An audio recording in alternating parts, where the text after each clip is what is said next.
Well, there you are. Guys, sorry I was trying to wait on the video. You may notice a little bit of delay. You may notice some choppiness tonight. I'm trying to do this live from the track here at Auto Club Raceway, Pomona, California. The famed Fairplex. Got behind me the Foley Lewis pit. You could say that we're brought to you by Protex Incorporated tonight, right here on Between the Slicks. So, for the show tonight, what do we have? Yes, we're going to talk some drag racing news, definitely NHRA, maybe just a slight preview looking at what is the Winter Nationals kicking off this weekend. In fact, they've already kicked off. Sportsman cars are running down the track. But our guests later on tonight, they will be Rocky Platt, whose dad has some extensive history in drag racing way back in the day. And also Todd Wimberly. We're going to be talking with them from the Southeast Gassers Association and the AFX class. Now, AFX, if you go way back, that's really the inception of what we understand today as funny car. Well, that class within the Southeast Gassers Association, they are trying to grow it. They are legitimizing it, if you will, and running for points and going to have a season and not just an exhibition deal, but they're going to have an actual class and not just out there running for the fun of it. They'll still have fun. So I'm looking forward to talking to them on the rules, the races they're going to be competing at, if it is not all of the Sega races, and their place in the world of Southeast Gassers Association drag racing. And you know, here at Monday Morning Racer, we love our Southeast Gassers Association drag racing. Guys, please, I do ask you to bear with me. Please bear with me. I'm doing this on my phone and by myself. And when you're doing it on the phone, the interface goes from like here on the desktop to itty bitty space. So bear with me as I try to get to your comments and your questions, but definitely still want to interact with you tonight. So let me go through already a lot of comments. Thanks. Oh, let me put this one up. Hello, Mom.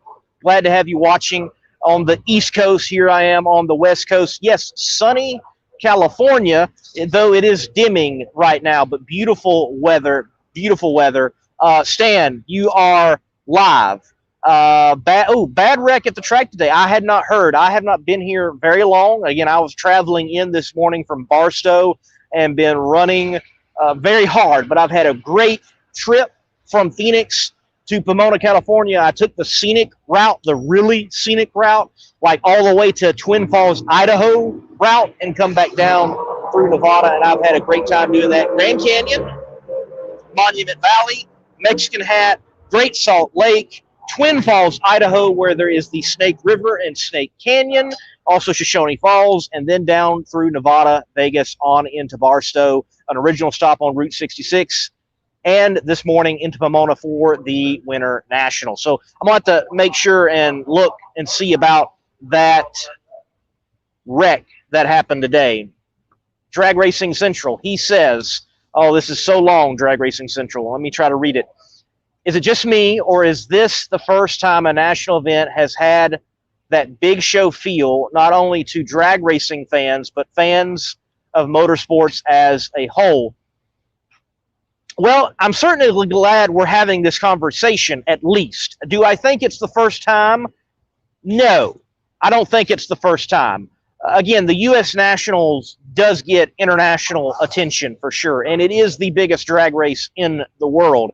But the Winter Nationals getting the hype I think that it deserves, because this should be counted, I feel, in drag racing, NHRA drag racing, as a crown jewel event. And I don't think it has had that aura to it for a while, but it should be played up that way. This is the Winter Nationals. This is one of, if not the most historic drag race that there is. This is like the inception and the birthplace of it all that we understand drag racing as, and it should have more attention on it for sure. But I'm glad it's getting so much attention, and everything that's happened in the off season has built up to this moment. Testing has built up to this moment, and it's about to explode. tomorrow, Friday. It's about to explode on Saturday. It's about to explode on Sunday, and I think we're going to have a good time. There goes Josh Hart right there, the cool cat in the top fuel ranks as he's walking by. I'm live here in the pits. Got Protex behind me here. Happy Pomona Week. Yes, happy Pomona Week. Darth Trader 1, Mr. Lee, enjoy sharing your picks on FB. Yeah, look, guys, so go check out at REVJRLC. That's my Instagram, my personal Instagram. So let me say it again, at RevJRLC, and you can see some great pictures from the road trip this week. Stan, yeah, man, look, great talking to you at Phoenix Test. And first time I believe I got to meet you. Sam had met you earlier. But, guys, look, I love talking to fans. I love talking to people. I was able to talk to some strangers in my travels. I had one gentleman, I was in northern Nevada. I stopped to get fuel because you're in Nevada. You don't know when the next time it is that you're going to get fuel. And I'm at a pilot, and he noticed my tags on South Carolina tags. He's like, man, you're a long ways away. I'm like, yeah, I am. I cover drag racing, blah, blah, blah. And he's like, oh, I like drag racing. I gave him my card. I love those type of conversations. Love talking about the sport. Just love talking about life in general. So, look, if you see me at the track, whether you like me or not, I'd love to have a conversation with you and chat. I am working, though. Keep that in mind. So if I say, hey, I got to go, or hey, talk to me, I'll be at this pit. Come by, find me. I'm not trying to blow you off, but I am trying to get images. I am trying to get things for social media for teams or for myself. But, yeah, love to talk to you guys. DRC, you just young. Yes, he is. But, hey, I'm glad he's doing what he's doing. MGB Chuck says, evening, y'all. Hey, good to have you watching, man. Good to have you watching. Let me scroll through. Again, sorry this is taking so long with the comments, but it's harder on the phone. Okay, American Hot Rod Entertainment. Yo, glad you're watching, man. We'll get through this. So let's dive into a little bit of drag racing news. One, there's news that has implications for all of motorsports, but it may directly impact drag racing in a very positive way. So it was announced today, and you can find this shared on the MMR Facebook page, that there is a huge investment being made in Brownsburg, Indiana, right next to what is Lucas Oil Raceway Park. Huge, like 47 acres of development, and it is going to be directly towards fostering greater, as they put it, auto sport relationships. And it will come in such a way that they're going to even have to change the main entrance for Lucas Oil Raceway Park, and they're going to have to update that. So a lot of this coming together, NHRA Soda Atlanta, and they have worked on the surface here at Pomona. They're going to make upgrades to Lucas Oil Raceway Park there in Brownsburg, Indiana, where the U.S. Nationals are held. They're working on drainage issues in Gainesville and going to make improvements there. And this all comes in part of that people want to, play ball, if you will, and invest in auto sport and around the NHRA, not just NASCAR, not just IndyCar, but the NHRA right there in Brownsburg, Indiana. So you can check the article out on the Monday Morning Racer Facebook page. I shared it earlier today. Take a dive into it. Good news for the sport of drag racing and motorsports, period. It reminds me very much of what Pacific Raceway Parks are going to do, or what they intend to do.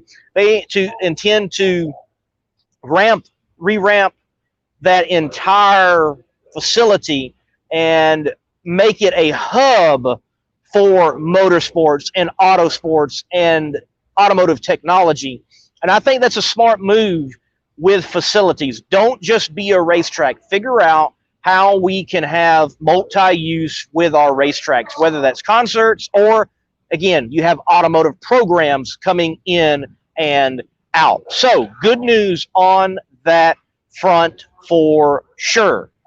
It has also been announced there's been an addition to the Funny Car Chaos format at Enos for the Funny Car Classic, there will be 4 more cars, even beyond the 32-car fields of A, B, C, and D fields, that will have a shootout and a shot to earn some money and win something. Gotta love what Chris Graves is doing.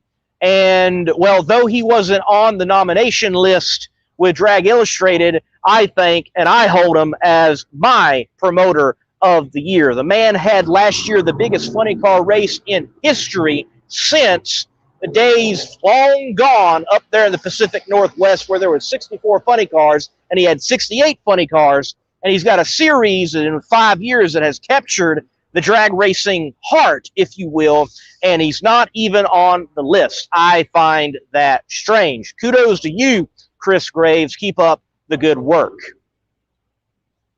So, where are we at? Where are we at? You all are commenting. Oh, you're talking about the wreck. I haven't seen it. I gotta go find it eventually. Let's talk a little bit about Pomona.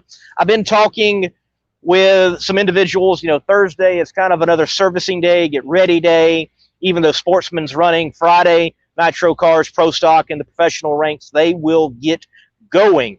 So had some time to talk with individuals of several teams, such as Rob Flynn. Talked with Rob Flynn earlier today.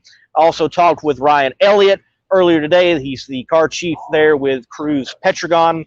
And just getting the lay of the land with some folks that I know of what to expect in this Winter Nationals that's about to come up and what their testing was like. So, Rob Flynn seems, and I hope to have Rob on the show eventually. I actually asked him to come on, and he was willing to come on, but just time-wise, it's going to have to be later because he is busy, he is working. So we are going to have Rob Flynn on later and dive in depth to his drag racing story and bring it up to right now, him working with Mike Salinas and Scrappers Racing. But he said that he felt their test was very positive. And he mentioned that the pass in which we all talk about, oh, Mike Salinas went out and did this, and it was a stellar number, that it wasn't even a full pull. It was like to the 750-foot mark. Yeah, so there's still some steam left in that hot rod. And Mike Salinas, we know he got on the driving game toward the end of last year. So Rob Flynn and Mike Salinas as a combination definitely might be a dangerous combination for the rest of the competition. But he did seem to have a positive opinion on the show, and just waving to Bo Butner as he was going by. So, yeah, out here in the pits, you just never know who you're going to find and never know who you're going to interact with.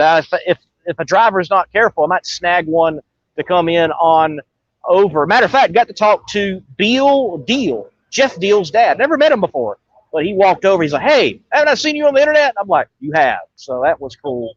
And somehow I'm getting out of work and I'm just running my mouth as I watch people, you know, do all that they do. It's the life of a commentator. Anyway, ladies and gentlemen, talk to Ryan Elliott. Now, Ryan, for Cruise Petragon Racing, a lot of times you're going to see him on the track. He's shooting the gun, getting the temperature, and he's turning the feet, and he really pays attention to that track. Actually, he's a great man, good at his craft, because I remember at Z-Max, I was like, man, what's it going to run? And he threw out a number, and the car went out there and ran, I mean, almost the triple digits. It almost ran that. So he knows what he's talking about. There is a lot of hope that this new track will be way better, obviously, than what it was. But until they hit it, kind of like he said, like, you know, it looks better, but we don't know yet. And a lot of these guys they're waiting. They're waiting to get to the track, and there is definitely an aura of anticipation and hope, but they're not going out there and going to hit the track with expectations of it being the greatest thing they've ever hit, but better for sure. Well, guys, let's get into it. With about 14 minutes left till we bring on our guests, again, Rocky Platt and also Todd Wimberly of the Southeast Gassers Association, to talk on AFX. Who do you think in the professional categories that are here represented the NHRA Camping World Drag Racing Series, who do you think will win the Winter Nationals? Now, yes, it is obviously a lot easier to pick those winners after qualifying, though qualifying doesn't always give us the winner. Sometimes it sets up those great heart-wrenching stories and heartbreaks from 16 to 1 and so on. Top Fuel, who is your pick, rather? Who is your pick in Top Fuel? I am going to go with Doug Coletta. Doug Coletta has a history of doing well at the Winter Nationals, in particular, in Pomona anyway, but in particular the Winter Nationals. And with AJ at his side, even with the tests that they had, I think you're going to see, well, Doug Coletta get the win and make a statement early that, yes, they have a championship run in mind. Now, when we go to Funny Car, wow, we're going to have, Drag Racing Central says Josh Hart. We had Ramsey Clay Milliken. I think that's a solid choice. I think Josh, that's just it. There's so many solid choices in Top Fuel right now. James, he says it says Antron in Top Fuel, Funny Car, either Hagen or Tasca. And I'm going to say Eric and Enders for Pro Stock. Yes, certainly. Yes, certainly. We know that you are. And nothing wrong with pulling for her and being a fan. Okay, here we go. MGB Chuck says Coletta, Top Fuel, and Caps in Funny Car. Okay, hey, give me that Pro Stock pick in if you're going to give me all the Nitro cars. JFR in FC. Okay, either Height or John Force. Sean says Austin Prock is going to be in the hunt. Oh, he certainly is going to be in the hunt. Certainly is going to be in the hunt. And he's going to be in the thick of it. He's going to be in the battle of it. I'm glad that we've got Austin Prock back in the field. Drag Racing Central says Paul Lee for Funny Car. I don't think Paul Lee will win. I think he will at least win his first round matchup, whoever it is. You do not want Paul Lee in round one. Now, me saying he's not going to win, well, it doesn't mean he's not going to win. He could very well go out there, disprove me, and win. Certainly has a car capable of it. But I think that team is going to need a few races under its belt to be a threat to win at a national event. And here's why. And maybe they got a lot of it out of testing, but they had some quirky issues in testing that I was even able to get on film, and you can see on the testing footage on the Monday Morning Racer YouTube channel. But it's a solid pick, definitely for first round. Always go with Paul Lee first round. Funny Car says, I will go with DHL. Okay, great. JR Todd. Oh, Pro Stock Hartford. I'm so glad that you mentioned Matt Hartford. Matt made a good number of test hits. Car looked good. It's a good-looking livery on the car as well this year. And I suspect, man, pay attention to Matt Hartford this year in NHRA Pro Stock. He is definitely going to be in the thick of it. He goes out usually like 1 to 2, maybe 3 races a year and wins. Man, I think he is going to be tough, though, again this year. Again, guys, the sport as a whole, we have so much to look forward to as fans. Look how competitive Pro Stock Motorcycle was last year.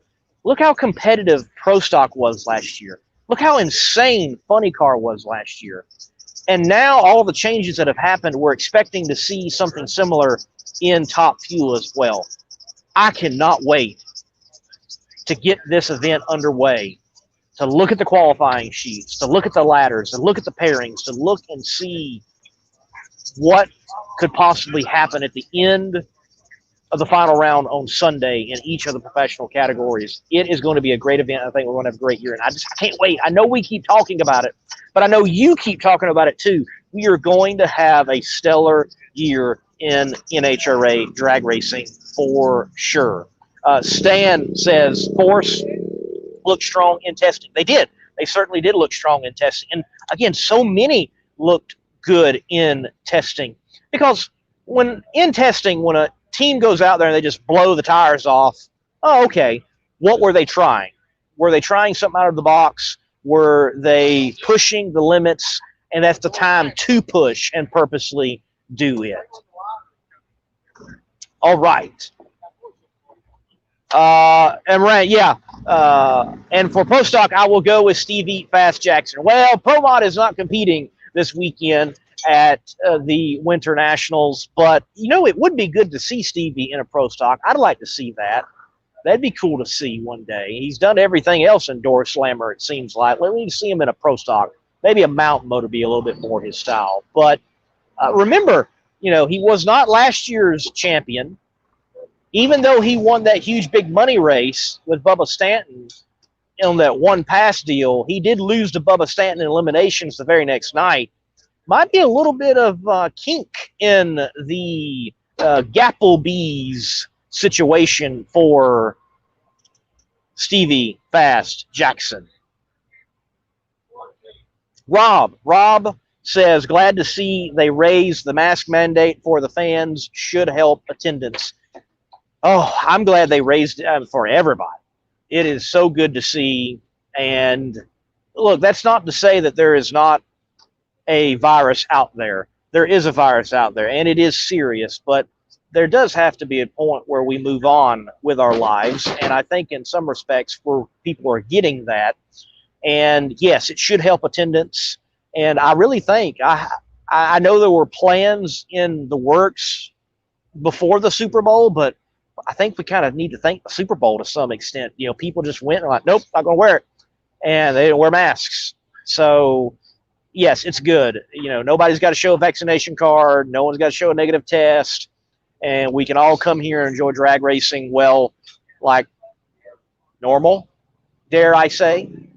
So I do hope that we, as Monica mentions here, have a good crowd for attendance, because there hasn't been the last 2-3 events that great of a crowd here at Pomona. It's been rough. I think some of it has definitely have to do with the situation and the issues of COVID, but that's slowly turning around. That's slowly turning around. And I think we're going to see a great crowd here. I'm hoping that we do. You know, the last two races here, and I was here for the finals, they didn't even have the other side opened up, and nobody was sitting on the other side, the far side, the west side. And that was sad. That was sad. You know, the first time I was here in 2019, it was a stellar crowd. It was a spectacular crowd for the 2019 finals, and there was people in the other side. I hope we get back to that and we see people on the other side, and we have a great crowd here. So, let's see, gave a pick for top fuel. Funny car. Who do I think is going to get it in funny car? Wow, what a tough class to pick right now. I'm going to go with Cruz Petragon. There's something about that team. I think that is a team that has had the least amount of moving and shaking parts and pieces wise compared to any other team. Granted, you know, when we talk about Matt Hagan, that's an entire team move. When we talk about Ron Capps, that's an entire team move. But I think out of all those entire team moves, the one that is most solid, the one that did the least amount of moving, from what I understand and can tell, that's going to be Cruz Petragon. So that's my pick in funny car. Pro stock. Who do we go with in the world of pro stock? It's going to be a stacked field. It's going to be a hard field to get into. There's going to be people going home, as we all know, in every category. Pro stock, at the end of the day, I'm going to go with Dallas Glenn. I think Dallas Glenn is going to be a threat for the championship there, just like he was this year, and he may very well steal the show right here and for the rest of the year. Plus, he's got a good-looking hot rod. That rad Torque Rich's car looks really, really good. American Hot Rod Entertainment says pack Pomona. Yes, pack Pomona. You know, John Force was saying pack Indy last year. Well, let's pack Pomona. Come on, SoCal, Southern California. Get out here to the Winter Nationals and enjoy some drag racing for sure. Folks are saying Matt Hagan for Funny Car. Cruz would be cool. Hometown boy. Yes, he is. Yes, he is. From Southern California. Drag Racing Central says Alexis, 2022 champion.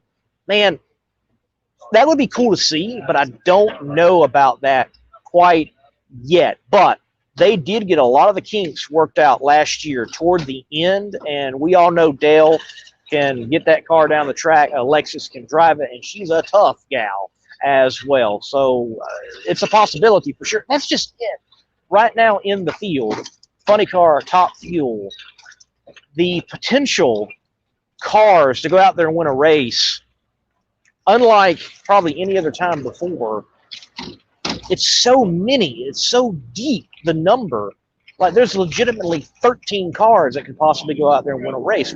Just like what we saw last year in Funny Car, every team that is supposed to win, they won. The only thing we didn't really get was a national event winner out of the norm, but then you do have someone like Terry Haddock pick up round wins. So it's going to be wild. It's going to be wild for sure. It's going to be wild for sure. Moran says, do you think we will see people drawing from the bucket like what it has in Street Outlaws? Moran, look, I'd be more glad to answer your question, but I'm not sure what you're talking about, or if you're talking about like pill draw, for lining up. That is supposed to happen in the call-outs for the all-star events that the NHRA is going to have later on this year. That is going to be taking place, and I think that's cool. But again, when it comes to an all-star event or a special NHRA drag race, we all know what we want. We all know what we should see. It's Top Fuel versus Funny Car. We've been asking for it for a long time now. We got a little glimpse of it in testing, and we got a little glimpse of it before that with Brittany and John down there at Palm Beach. We want it as NHRA fans. We want it as NHRA media. And I think even most of the drivers that I talk to and communicate with, they want it. Some of the general managers of these teams, they want it. Let's do it. NHRA, let's do it. All right, some more comments here. Greg has put up great numbers. Yes, Rob. Pro Stock should be an exciting year. I mean, Monica, yes. There's going to be so many stories this year. How are we going to have the time to tell every story? That's what we're looking at. And what story is going to overshadow a story that should get airtime is what's going to happen. It is going to be a wild time out there in NHRA drag racing. Stan says, J.R. Todd, car is so bad. Yep, looking. He is my favorite this year. Man, it is the super good-looking car. The scheme and the wrap on it is such a good-looking car, and it is solid. I mean, and I feel like this year in 2022, a lot of teams decided to step up the game on the schemes and the liveries. They look stellar. I love what Josh Hart did with his R&L Carriers car. I love what you've got Leah Pruitt's car, both of them. We saw the Sparkling Ice one. We've seen the Dodge sponsored one. They look good. And it also looks good for Matt Hagan. They've even done some changes with Robert Hite and John Force. They've made them more streamlined, if you will. And Alexis DeJoria, I mean, they brought out another body that did have some more white on it, and it looked good. But, man, I kind of liked just the solid black body. That was cool. Yes, they look great so far this year. Look great so far this year. And, the baby dude, I'll see you soon, MMR. Good. Looking forward to seeing you, the baby dude. Guys, if you're not subscribed to his channel and you have a young family, well, you need to be subscribed to the baby dude, okay? So, Ron says, you see Clay Millican call out Justin Schwanstrom. No, I didn't see that. That'd be a cool deal. Top Fueler versus his car? I think that'd be cool. Let's figure it out. Stagger the tree, line them up, and run them. That would be awesome. Well, guys, we're getting near time to bring our guests on, and we will do that just after this break. Now, I'm going to take a break. And after this break, we'll have the guests. But remember, I'm doing this mobilely on my mobile phone from Pomona, California. So give me just a moment. We'll try to run a commercial. We'll try to get them on, and hopefully it all works out. But when we come back, we're going to have Rocky Platt on and Todd Wimberly on, and we're going to talk AFX drag racing in the Southeast Gassers Association. This word from Power Built Tools. Power Built Tools exemplifies innovation in the tool industry. From hand tools, power tools, and even tool storage. Check out powerbuilt.com for Power Built Tools. And remember, use promo code MMR15 for 15% off at purchase.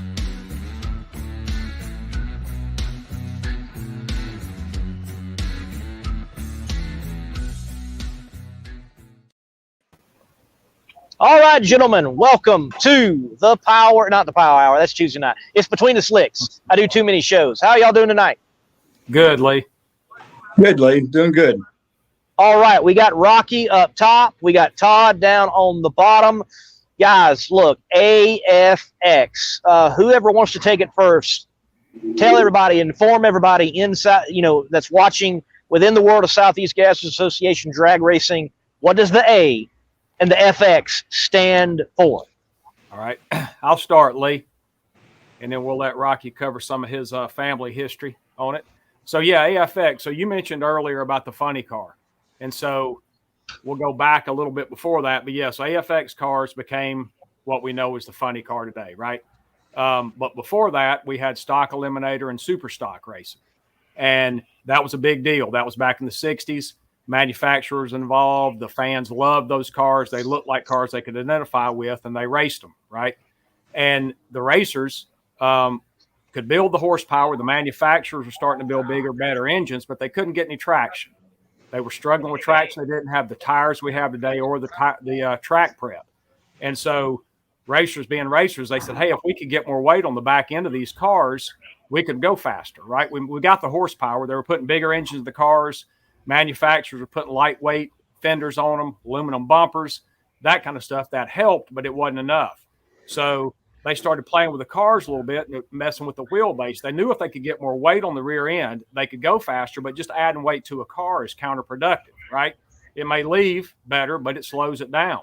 So they said, let's take the weight we've got and move it to the back of the car. So they started pushing the axles forward a little bit, and just a little bit at first, right?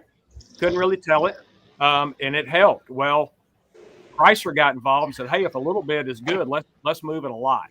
And, man, they really started pushing these axles forward. The cars got wilder and wilder. And then everybody had to start catching up.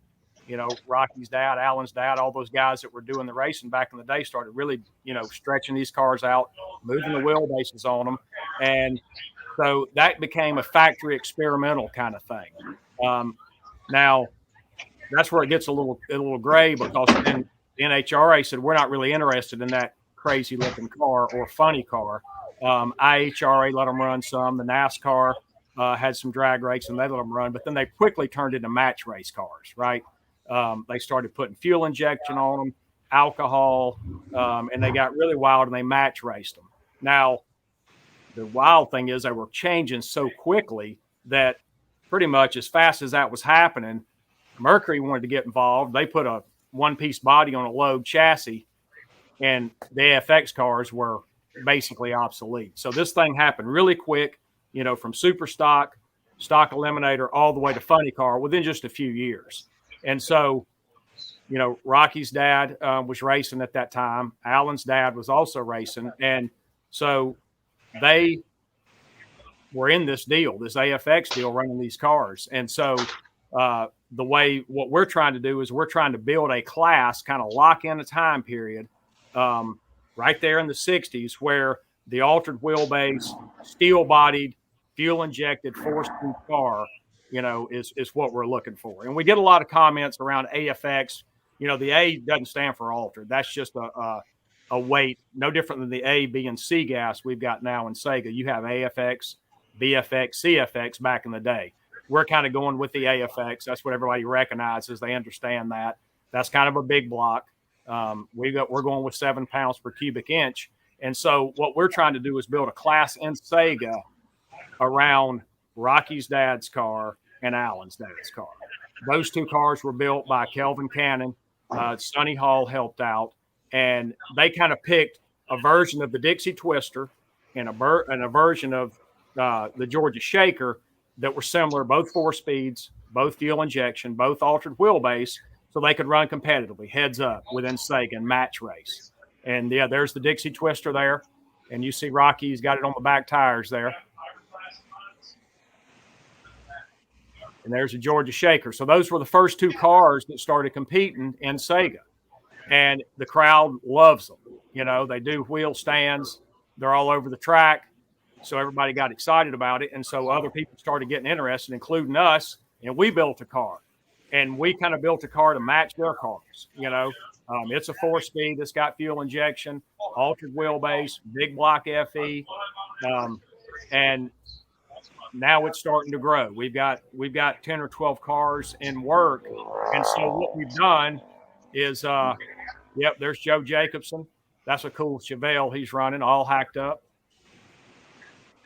And so what we've done is we've created a set of rules, and Rocky had already been working on this, him and Kelvin, but we've kind of finalized our rules now to keep the Dixie Twister and the Georgia Shaker competitive, you know, and build the rules around those 2 cars. Because we get a lot of comments. Guys will say, well, hey, AFX cars had automatics in them. That's true. They did. AFX cars had blowers on them. That's true. But we've got to lock it down to a certain period to keep all the cars competitive. If we let automatic cars run, the 4-speed cars won't be competitive anymore, right? And as you know, Lee, we run heads up 8th mile.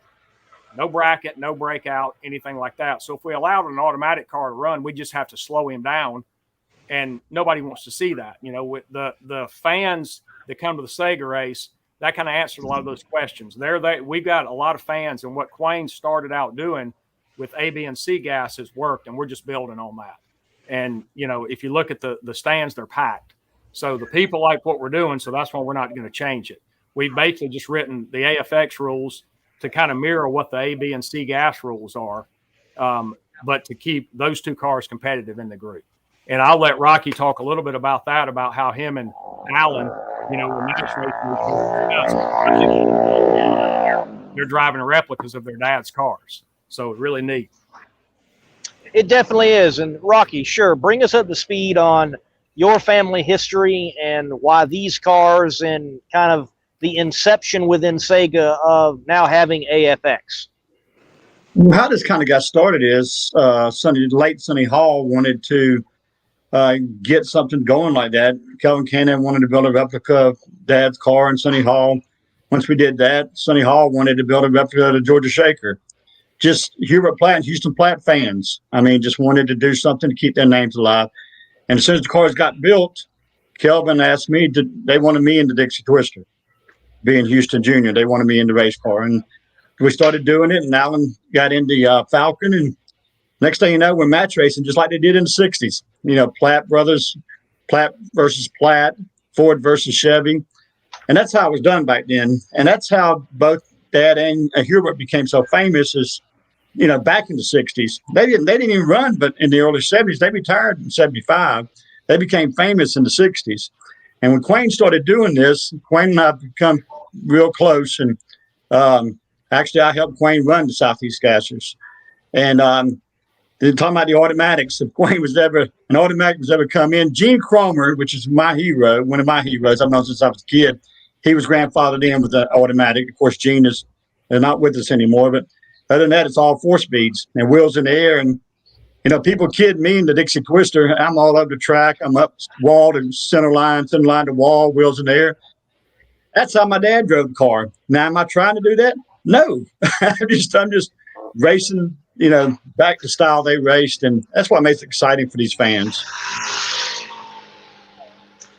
Definitely exciting. You know, I've seen the cars in action, and I've seen the cars in action at a Sega race. I've seen the cars in action even at Atlanta Dragway there for the last Southern Nationals. That was a cool deal for AFX to kind of get that platform. But within Southeast Gassers Association, how and where will they fall in the great program that Quayne, yourself, Rocky, are putting on? Where's it going to fit in, and how does it come together to enhance what Sega is doing? And I'll leave that to whichever one of you want to take that. I'm going to take on that just a minute. Here's how it's going to work. We catch a lot of grief about the AFX class because there's so many different ways. Don Nicholson used to change his car every week, every month. I mean, it just all the time. So it changes rapidly. What we had to do, like Todd kind of said earlier, is we had to get certain rules set and go by those rules. And that's the only way we can do this. And I even opened it up a little more than the years. I kind of went back, I think, to 62, and I went to 66. Trying to open up a little bit to get more AFX cars in there so we can make this a class. But it would fall in just like the A, B, C, super stock. Once we get, say 10 cars, 8 can be a class, but we want 10 or 12 cars to make it a points, world champion points race for the AFX with the strict rules. We're not going to give on the rules, just like Quayne's not giving on any rules. And Quayne's a part of what we do here. I mean, we keep him informed what's going on. He's kind of left that to me. And I'm actually asked Todd to get in here with us. And as you can tell, Todd's up on it. He keeps up with it. And he's been a great part to add to the AFX to help build the class. Stellar. Well, guys, look, let me get this super chat in real quick. Destroyer1320 says, grab a snack on destroyer1320.com. Thank you, man. Thanks for bringing us great drag racing talent, Lee. Yes, look, right here on Between the Slicks, you're going to hear from the wide world of drag racing. And for each and every one of you out there, yes, if you enjoy the content, you can hit super chat and you can actually send me a few bones. I would appreciate it. But guys, I love it. I mean, Sega is great anyway, and now we're even added more wildness to it with great cars, slightly modified, and going out there and hitting the strip in a heads-up 8th mile fashion. How many races this year will AFX be at? Is it the whole tour, or is it selected ones? We'll be running 11 races, and I guarantee you I'll be at every race. Todd will be at every race. Yep. And we hope we have at least 6 or 8 cars at every race. First 2 races, probably not. Parts are so hard to get right now. Cars are being built. They can't get them built. Well, we're running 11 events this year and going to 3 brand new tracks we've never been to, 2 Georgia tracks, and they're going to Orangeburg in South Carolina this year. So it's kind of neat because we are, kind of going to different places that we haven't been yet. But yeah, AFX is it's growing, and we don't want to get it where people can't afford it. If they can't afford to run, they're not going to run. And that's one thing Quayne and I talk about all the time. But we used to have kick down doors, Lee, about Southeast Gassers and get people to help us. Now people call us, and that's really cool. And it's people like you that's helped us promote all the Southeast Gassers. H-Gas is coming on this year. Yes. They got a lot of H-Gas cars being built, and those are some cool looking cars. And that's going to be an exciting thing to watch, along with the AFX and A, B, C gas super stock. And we're looking forward to it. I have to wonder, like Quayne, when is it going to become a 2-day event with all the cars that are showing up? Trust me, Lee. Yeah, he's talked about that, Lee. We discussed that. We discussed that a lot. Yeah, as it grows, he's talked about Friday night becoming a qualifying session as opposed to a practice session. Yeah. Yes, I can look, because I can tell you from a media side, like, okay, I'm like qualifying, I'm gonna go get my pictures, my steals, and then I start filming, and I never get a break except for like that last track prep for the finals. It is ran so well, and it just keeps running and running and running. I'm like, well, I better go use the restroom before they start racing because I'm stuck. Yeah. I tell you, Lee, what's neat about this is most of the guys that race with us, probably 50, 60, maybe 70% of the guys, they work Monday through Friday. It's hard for them to make it Friday. They have to get there Friday. They might not get to late Friday. So that's what's going to make it so hard to make it a 2-day thing, because we're average Joes out, doing something we love. And now we've become one of the top associations in the world by just backyard mechanics, backyard race cars. And that's one thing that makes it really neat also. And you see Todd's in his basement. That's his shop. That's where his race car is, in his basement. And that's how most of these guys do this. So it makes it hard for a 2-day deal. So when it comes to that, there'll be a lot of discussion. to keep everybody happy. I'm sure there will be, but look, it's great to be in a situation where you are in fact having growing pains with an association and with a group of racers. Todd, talk to me about some of the cars out there being built. Y'all have alluded to that. So what are some makes, models? What can we expect diving into competition in AFX? Yeah, we got some cool cars being built, Lee. And I've got a list here. But you saw Joe Jacobson, so he's got the all hacked up Chevelle, and he brought that car out a couple of times and ran with us. But he is, and he's building that car to fit the rules. We let him come in with carburetors. Somebody might have seen that, but that was just to shake the car down. He's putting fuel injection on that car. Car's already a 4-speed. He's going to run with us. We've got Sammy Gable. Sammy used to run a gas car, the Moonshot, and he's building a 64 Plymouth altered wheelbase car. He's working on it. We got Johnny Powell with Hub Savers. He's a big supporter of Sega and the AFX class. You know, Johnny, and his dad also had an AFX car back in the day, a 65 Comet. And Johnny wants to build kind of a replica of that car like Rocky and Allen have. So he's talked about building it. Mike Codger used to run Super Stock. He's got a 65 Comet he's building. Robert Peffley, also Super Stock, 4-speed Stampede. He's building a 63 Dart that's a stretch nose altered wheelbase car. Awesome looking car. Actually, Robert Frazier started it, and Peffley got it from him. That's going to be a really cool car. We've also got a 63 Chevy 2. A guy named George Gallimore is building it, and Gordon Rundle is talking about building a Dodge. So we've got now, that's a lot of guys that are saying they're building cars. They do have the cars. So, like Rocky said, we got a lot of cars in work right now. So the class is growing, got a lot of interest, and I'll say this, anybody that's thinking about running in AFA or really any Sega class, Wimberly Racing, me, my dad, my brother, Ray, Larry, Malden, we've done a lot of racing with a lot of organizations. This is hands down the best organization, group, racers we've ever ran with, by far. I can't say enough about how great it is. If you build a car and run with this group, you will not be disappointed. They treat you great. It's been fantastic. And I want to thank Rocky and Allen. Like we said, those two guys were running just each other, match racing, having a great time. We show up and say, hey, we've got a car we might be able to run with you. You guys be okay with that? And both of them be, oh yeah, come on, And so they welcomed us. We'd never drag raced, taught us how to do it, And so it's been really a great group to race with and to hang out with. Fantastic. Man, I hear that so often from everybody competing in the Southeast Gassers Association that, they've drag raced elsewhere. They've even circle tracked elsewhere. They've been in motorsports in many different ways. Yep. And they come to Southeast Gassers Association Racing and they're like, hey, this is home now. This is the best place I've ever done it at. It is. And part of it's because of what Quayne, and Rocky and all the guys have done. They've got a set of rules and they stick to them, and everybody's treated fairly. Now, that doesn't mean you get treated special, but you get treated fair, and that's all anybody wants, right? Give me the rules, show me the rules, treat everybody the same, and they do it, and they do a great job with it. We got NHOA guys inquiring about racing with us too. Crew members, crew chiefs, and stuff like that. That's pretty cool. You got NHOA looking at us. That's it. That makes it exciting. It makes it neat for us. Todd, we're gonna have a Don Nicholson remake of his 65 Comet also in there. That's gonna be a really neat car. Yeah, I forgot about that one. Yeah, that one. Kelvin's working on that one. That's right. Yep. Well, it sounds like a lot of great cars in the works. But Rocky, man, I do want to bring up the photo.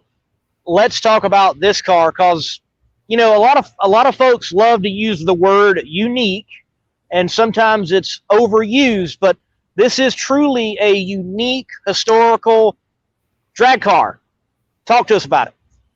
Well, at the time, it was only 3 of them made. They had made cars and they tried to get them sanctioned for road race. To make a long story short, it didn't happen. So Bill Thomas out of California bought the cars and decided to make them drag cars. And he contacted my dad to drive one of them. And this 65, which is actually a 63 Chevy 2 Fastback, and Dad wrecked it about, once every 2 or 3 months on a quarter-mile track with pea gravel, running as fast as they were running. So he put a 65 nose on it, and he hated the car, to be honest with you.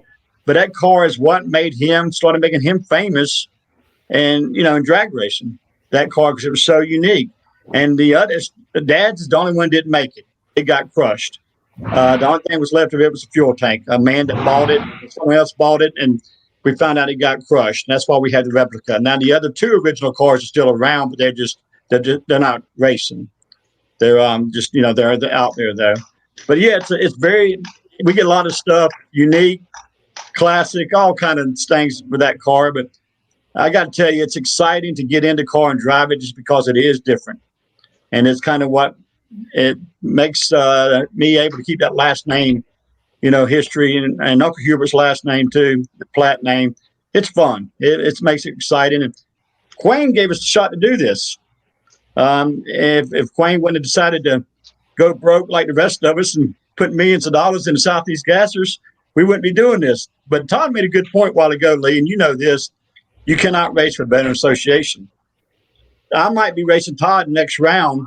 My car's tore up. Todd and his dad and brothers under my car helping me fix my car to race him so he can beat me, or I can beat him. You don't see that in circle track racing, or you don't see that much in drag racing anymore, except for the Southeast Gassers.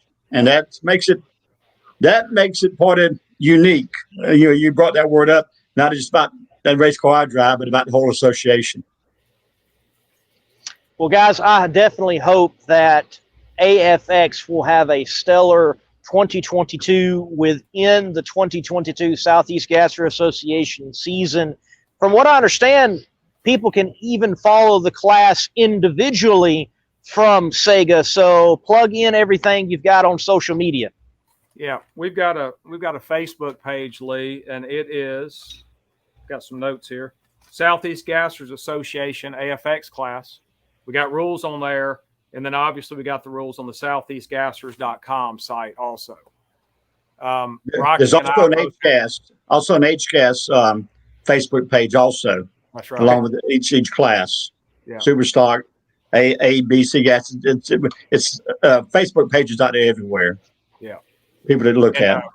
Rocky and I, we both got contacts on there. I wanted to bring up something else, Lee. So a lot of the stuff I talked about, I didn't make it up. I read it in the book. So Steve Mignante, you might have heard of him if I can get that on there. So if you're interested in building a car, I highly recommend this book. Steve Mignante is a historian on this stuff.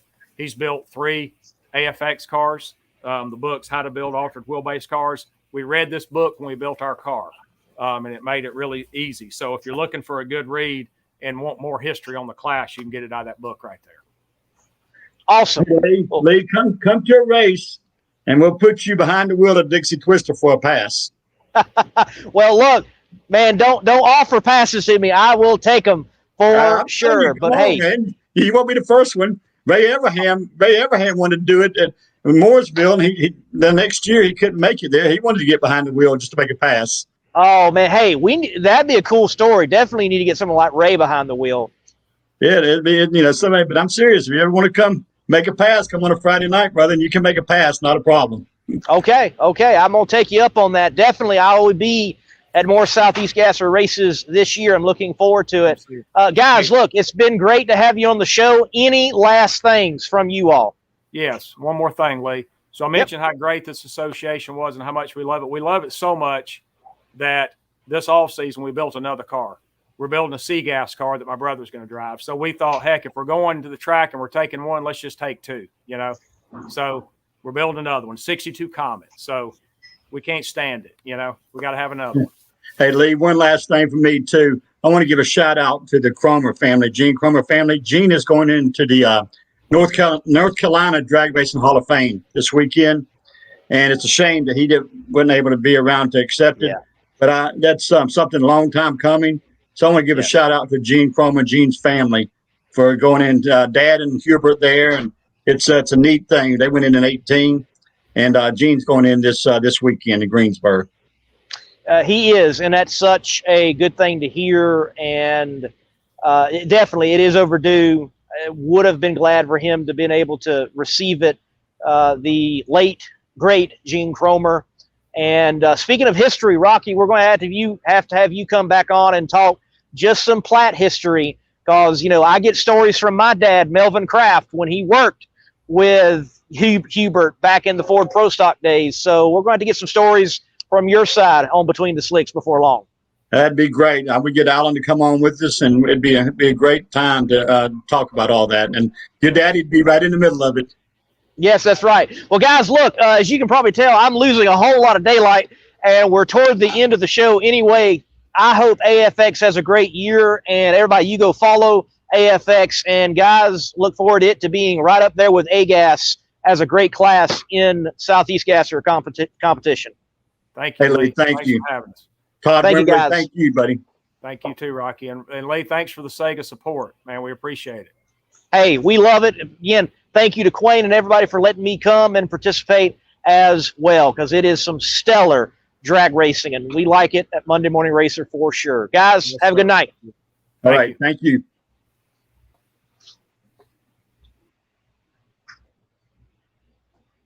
All right, folks, that was our guest tonight from the Southeast Gas Association, speaking in depth on the AFX class. Outlaw Performance ENT, he chimes in and says, Lee, you look like you are getting some color, brother. Well, I have been getting a little bit of sun, but right now I have like no color on me because I'm losing daylight and they turned the lights off here at the Fairplex. So each and every one of you watching Between the Slicks, hit that like button for me, put a comment in, hit the share button, and as Tom White says, thanks, Lee, enjoyed it. Hey, thanks to you all for watching. I'm the Monday Morning Racer, and I'm going to chime out and go get some grub and do my job with social media and stuff with these teams. So each and every one of you, take care. Don't work too hard, brother. Well, I don't. I can live by that statement, and thanks, Mom. Great show. And on that, to each and every one of you, until next time, God bless and keep the pedal to the metal.